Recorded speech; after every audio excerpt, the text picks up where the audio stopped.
Hi everyone, I'm Selena and welcome to Fremont Debate Academy. Today we're going to be talking about the introduction portion of a speech and how you can make that introduction really engaging.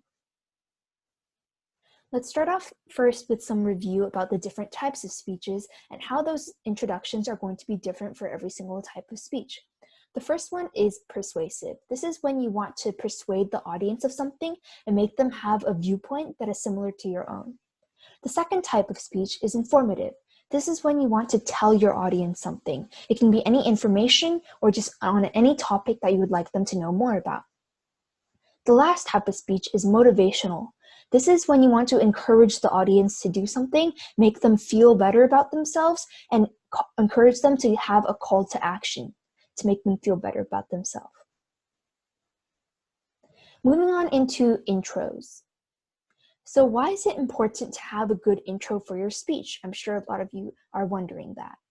First, it makes the audience want to listen. This is the first thing they're going to hear from you. So it's going to be what actually catches their attention, or they're just going to be bored the entire time. Remember how important first impressions are when you meet someone for the first time?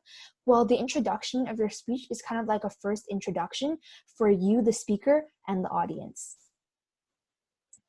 Secondly, it also establishes your knowledge on the subject. It tells the audience that you have some kind of experience in what you're talking about and makes it seem more credible, so they're more likely to listen to you and really pay attention throughout the entirety of your speech.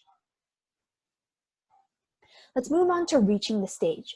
In some places, in person, speeches will have a stage, and regardless of location, you probably want to make some open area in front of the audience so everyone can see and hear you clearly. So you want to stand up and walk to a central location that everyone can see you clearly. And then you want to make sure that you are ready. Maybe take a deep breath if you want to calm yourself down, and then you can introduce yourself. Here's a short template that you can use to introduce yourself. You can say, my name is blank, I am a blank, and today I would like to present a speech about blank. So as an example, I can say, hi everyone, my name is Selena, I am a student, and today I would like to present a speech about speaking skills. Here are some tips overall to help improve your speech and actually getting up there to the stage. First, don't start talking before reaching your stage. This may be confusing and seem informal and unprofessional. If you're walking up to the stage and start talking, it's very likely that a lot of the audience members aren't going to know that you've already started and won't pay attention to what you're talking about. So a good portion of your speech, and especially the most important part, the intro, where you're supposed to be getting your audience's attention, is going to be missed out on. In addition, you want to specify some basic credentials and your background.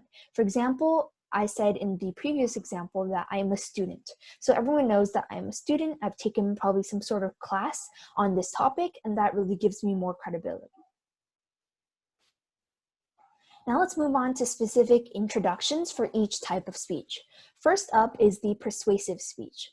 With the hook, you want to really engage your audience. So because you're trying to convey a message and really persuade them to think a certain way, it could be a question. It can be a rhetorical question. How many of you have ever done this? Or how many of you have ever thought of this? Or it can be a story. It can be something that you've personally gone through and use ethos and pathos to really establish an emotional and relatable connection with your audience. And that really makes them want to listen to your speech and really follow along with whatever you're saying after the introduction. It can also be an interesting statistic. This is going to be some sort of number that really catches them by surprise. They're going to be like, wow, I didn't know that many people were really affected by this topic, and then it will really catch their attention. You can think of this as an introduction paragraph to an essay you're writing about. So the hook, you really want to catch the audience's attention, or else they won't actually pay attention to the rest of your speech. In addition, you want to narrow down your focus to the topic and make sure the audience understands your claim. You want to start off with a general hook that could be not specific to your topic, but somehow related, and then narrow it down from there with a few transition sentences to make it specific to your topic. And then you want to establish your credibility. This is an addition from your introduction that says who you are and your background and adds a little bit more credibility for the audience to trust you. You can think of this as an introduction paragraph, how it would be like a funnel. Starts off with a generic hook, and then it narrows it down to a topic. Next, on informative speeches. This is when you want to convey a message, and with the hook, you should engage your audience by exciting them about the subject. You want to make them feel like this is a really fun thing to learn about and really want to pay attention to learn more about it during your speech. And then you want to transition into a story. Because this is informative and you generally have some research or some information that you really want to convey to the audience, you want to use your research to back it up into a story.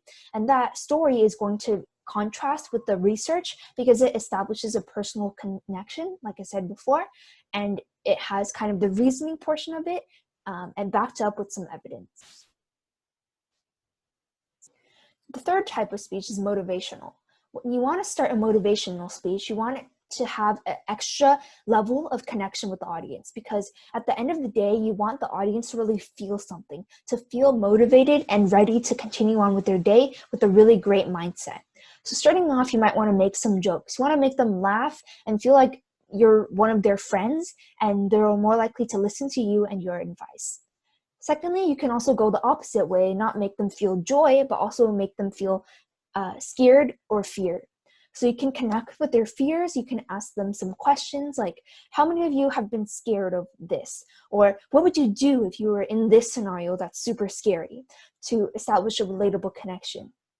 And then you want to explain that you can help them with this problem that they're scared about, or that you have research on something, a solution that can help them. So they feel like they have something to gain from your speech, and they feel like that what you're going to say is really going to help them.